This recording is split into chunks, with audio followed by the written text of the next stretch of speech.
Hey, hello, Richard, not so fun, huh? Bringing you guys an old school album review, and today we're going to be looking into this album's 30th anniversary, and it's a classic album in like Norwegian, like death metal, black metal. Um, and as you can see below the title, today we're going to be talking about Soulside Journey by Darkthrone, the band's debut album released on January 31st, 1991 through Peaceville Records. Now, Darkthrone definitely does need introduction. Pretty much legendary band in like the whole black metal scene or and shit.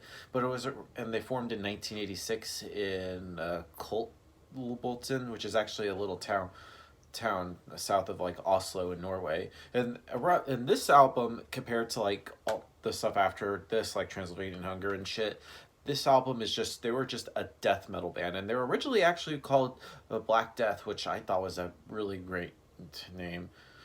And of course, they were influenced by sort of like the first wave of black metal, like Celtic Frost, Hellhammer, Venom, and they were also influenced by Slayer and Autopsy. But it was around a year after that, 1987, they changed their name to Darkthrone, which I thought was a better name. I thought Black Death was pretty badass as well. And it was around that time in 88 and 89 they released like a bunch of like demo tapes and stuff, and then they got signed to Peaceful Records in 1990. They actually had recorded Soulside Journey, but they had like a small like recording budget, and yeah, but then it wasn't until like a year after this they released this. um so yeah, this album, like I mentioned before, this album is just straight up death metal, but after this they would like switch up to a black metal style, and even other more their modern stuff they would just go with like a crust punk and shit, which is interesting because you always like Dark Throne definitely takes like a different approach to every album. They don't like stick with the formula. And just let's just know about production wise, I think is a pretty solid production. Vocally, Nocturnal Culto's guitar playing is sick, and his vocals are just fucking guttural. Same thing with the Zephyrus. His like he just comes up with some rips, and Nocturnal can shred. The bass is pretty audible from Dag Nilsson, and drumming wise, what could I say about Fenriz? One of my favorite drummers. Like the dude can do no wrong. He's a fucking madman, and I mean it in a good way. He's awesome. So without further ado, let's dive into this album track by track. Now, starting things off is the album's opener, Chrome Lek, which just has starts off with a kind of like an eerie kind of synth intro, and then it just goes into fast like tremolo riffs and then some double bass drumming, and then the fast parts come to an end. It sort of like goes into like more of a slow kind of like dark doom metal, well, like riffs with like power chords and keyboards to give it like sort of like atmosphere, and then it just repeats all over again. And I just when I hear like Nocturnal Culto do like the Into the Abyss I Fall line, it just gives me shivers down my spine. And I just love there's like one part which just does like a pitch shifted growl, which just sounds very menacing and evil sounding, which is just insane.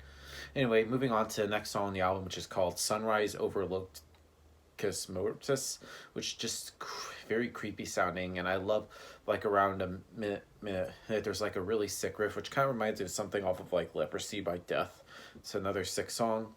Then we go to the title track of the album, Soulside Journey, which is just a very mid-paced song, which just has this very groove to it, and it also goes into like more of a kind of like a doom sequence, which is pretty badass.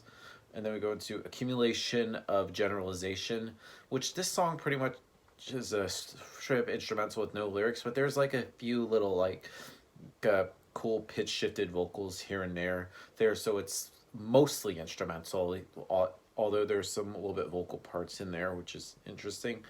And then we move on to Neptune's Towers, which features just some eerie kind of like synth parts, just some very slow kind of like doomy riffs, and just gives you just an overall just doom feeling, very impending doom sounding.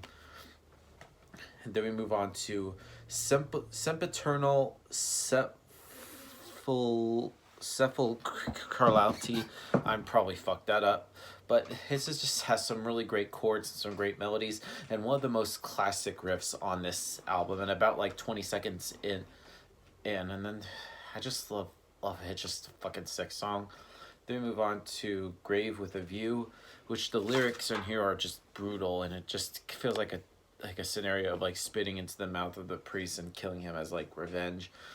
And just for those that died, in a way, you could say like Grave for the View is almost kind of like black metal lyrically, especially with the blasphemous anti-Christian lyrics, which apparently would what they would later become after this album.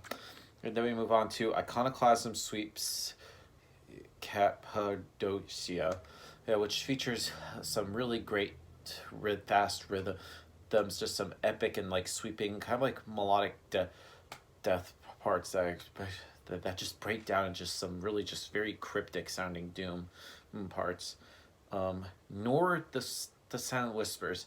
Now this song has kind of like a lazy rocking death rhythm, which has some also double bass rolling and sort of like death like rhythms, which kind of sounds decent, but it's not with one of my favorites on this album, nor is like the next song, The Watchtower, which has just a few dull riffs that just don't really inspire much as like the rest of the album here.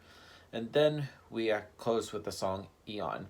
Now Eon is actually a re-recorded song from like one of their old demos, the Thol Kandra. It's just a great solid execution with just some great Hope Drowning and just some great drum beats, and I love there's like a little bit of like an eerie kind of like few more choir sense to that, sort of like a lot more atmosphere to it. Now overall, Soulside Journey by Darkthrone is a pretty solid addition to their discography, and this is like their only death metal album. After this, they would like switch up their styles to more black metal with like Under a Funeral Moon, Transylvanian Hunger and shit, but this is actually a pretty solid way to start off their career. So out of the Soundless score, I'm going to give Soulside Journey by Darkthrone an 8.5 out of 10. So yeah, that's my review of the album, guys. Let me know in the comments what you guys think about the album, and I'll see you all in the next video, and as always, keep it metal.